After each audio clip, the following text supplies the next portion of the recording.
राजकारणापेक्षा समाजकारणावर प्राधान्याने भर देत युवा नेते शोएब महागामी यांनी आपल्या कार्यकर्तृत्वाचा ठसा जनमानसामध्ये उमटवला आहे। आपण एक व्यक्ती म्हणून समाजाचं काहीतरी देणं लागतो। आपलं कोणाकडेही लक्ष नसलं तरी समाजाचं आपल्याकडे लक्ष असतं। याची जाणीव ज्याला होते तोच खरा समाजसेवक म्हणून नावारूपास येतो। खऱ्या समाजसेवकाला सामाजिक उत्तरदायित्व नावाची गोष्ट सतत आतून जाणीव करून देत असते। सामाजिक कार्यानं झपाटलेला सोलापुरातील असाच एक तरुण सध्या सर्वांचं लक्ष वेधत आहे। अल्पावधीतच सोलापूर शहरात राजकीय आणि सामाजिक पटलावर नावारूपाला आलेलं एक उभरतं दिलदार, दिलखुलास, जिगरबाज, प्रेमळ आणि मनमिळाऊ युवा नेतृत्व म्हणजे शोएब महागामी। कोणतेही राजकीय पद नसताना सोलापुरातील विविध परिसरातील लोकांच्या सुखदुःखामध्ये तो नेहमीच सहभागी होत असताना दिसतो। त्याचबरोबर लोकांच्या समस्या समजावून घेऊन त्या प्रामाणिकपणे सोडविण्याचा प्रयत्न शोएब महागामी हा तरुण समाजसेवक शहर मध्यच्या विद्यमान आमदार प्रणितीताई शिंदे यांच्या नेतृत्वाखाली करीत आहे।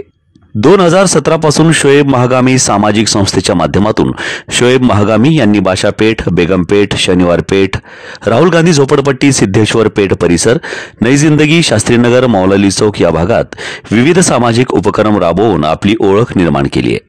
रक्तदान शिबिर, खतना कॅम्प, आरोग्य शिबिर, कोविड लसीकरणाच्या शिबिरी अशा प्रकारे त्यांचा सामाजिक उपक्रमांचा सपाटा वर्षभर चालूच असतो।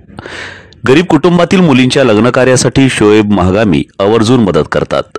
कोविड काळापासून आजपर्यंत सुमारे 750 परिवारांना दर महिन्याला मोफत धान्य पुरवण्याचं काम शोएब महागामी यांनी अविरतपणे सुरू ठेवलंय। कोरोना काळात कामगार आणि गरीब कुटुंब उपाशी राहू नयेत म्हणून शोएब महागामी दखल घेत होते। कोरोना सारख्या महामारीच्या काळात गोरगरीब मजूर कामगारांच्या घरी जाऊन शिधा आणि जेवणाचे वाटप शोएब महागामी यांनी केलंय। एवढंच नव्हे तर बाशापेठ आणि आसपासच्या परिसरातील सुमारे 350 रुग्णांना बीपी आणि मधुमेहाच्या गोळ्या हा अवलिया घरपोच आणि मोफत पुरवतो। रुग्णसेवा करत असताना शोएब महागामी यांनी बाशापेठ परिसरातील सार्वजनिक समस्यांकडेही जातीनं लक्ष दिलं। अनेक वेळा पाठपुरावा करून सुद्धा महानगरपालिका प्रशासनाकडून प्रतिसाद मिळत नसल्यानं शोएब महागामी यांनी स्वखर्चातून ड्रेनेज लाईन दुरुस्तीकरण, स्ट्रीट लाईटची व्यवस्था, तरुणांसाठी जिमखान्याची व्यवस्था करून एक वेगळा आदर्श निर्माण केलाय।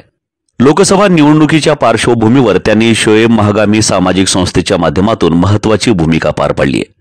बाशापेठ, बेगमपेठ, शनिवारपेठ आणि आसपासच्या परिसरातील सुमारे 3500 नवीन मतदारांची नावे मतदार यादीत समाविष्ट केली असून सुमारे 6700 मतदान ओळखपत्रातील दुरुस्त्या करून त्यांनी महत्त्वाची जबाबदारी पार पाडली आहे। समाजसेवेसाठी सदैव तत्पर असणाऱ्या शोएब महागामी यांच्या संपर्क कार्यालयात आलेल्या एकाही व्यक्तीचा अपेक्षाभंग होणार नाही याकडे ते जातीनं लक्ष देतात। मग ती व्यक्ती कोणत्याही जातीची असो की कोणत्याही धर्माची। संवेदनशील मनाच्या शोएब महागामी यांनी अत्यंत गरीब, अनाथ आणि निराधार अशा तब्बल 72 रुग्णांना खासगी रुग्णालयात स्वखर्चानं उपचार करून सामाजिक बांधिलकी जोपासण्याचा प्रयत्न केला आहे। तर नळ कनेक्शनचा खर्च न झेपणाऱ्या तब्बल 27 कुटुंबांच्या घरी स्वखर्चातून नळ कनेक्शन देऊन त्यांची पाण्याची समस्या दूर करण्याचं पुण्यही शोएब महागामी यांच्या वाटेला जातं। 8 वर्षांच्या यशस्वी वाटचाल आणि प्रामाणिक व निस्वार्थ सेवेनंतर आपल्या समाजकार्याची व्याप्ती वाढवण्यासाठी शोएब महागामी येत्या काळात सोलापुरातील बेरोजगार महिलांसाठी एक अभिनव उपक्रम राबवणार आहेत। गरीब आणि होतकरू महिलांच्या हाताला काम देण्यासाठी शोएब महागामी प्रयत्नशील असून या क्षेत्रातील तज्ञांच्या मार्गदर्शनाखाली या महत्त्वाकांक्षी योजनेची आखणी करत आहेत। सोलापूर शहर हे खवय्यांचे शहर आहे। सोलापूरची खाद्य संस्कृती आसपासच्या जिल्ह्यांसह कर्नाटकातील खवय्यांना आकर्षित करते। सोलापूर शहरात अनेक शाकाहारी आणि मांसाहारी खानावळी व उपहारगृहे आहेत। येथील चविष्ट, रुचकर आणि खमंग पदार्थांचा आस्वाद घेण्यासाठी अनेक जण सोलापुरात येतात। सोलापुरातील अशा हॉटेल्स, खानावळी आणि उपहारगृहांना चपात्या, भाकरी, पापडी आणि लोणचे पुरवण्याची योजना शोएब महागामी आखत असून येत्या काळात सोलापुरातील सुमारे 2000 महिलांना या उद्योगाच्या माध्यमातून रोजगार उपलब्ध होणार आहे। वेळ पडल्यास काळ्या बाजारात जाणारे रेशन दुकानातील धान्य या उद्योगाकडे वळवता येईल का याचा अभ्यासही शोएब महागामी हे करत आहेत। त्या दृष्टीने त्यांनी चाचपणी सुरू केली असून रेशन कार्ड धारकांच्या समस्या दूर करण्यासाठी यंत्रणा राबवण्याचाही त्यांचा संकल्प आहे। ज्या केसरी कार्डधारक कुटुंबांना धान्य मिळत नाही किंवा जे केसरी कार्डधारक स्वतःहून धान्य घेत नाहीत अशा कुटुंब प्रमुखांनी आपलं धान्य पूर्ववत चालू करण्यासाठी शोएब महागामी यांच्या कार्यालयाशी संपर्क साधावा असं आवाहन शोएब महागामी यांनी केलंय।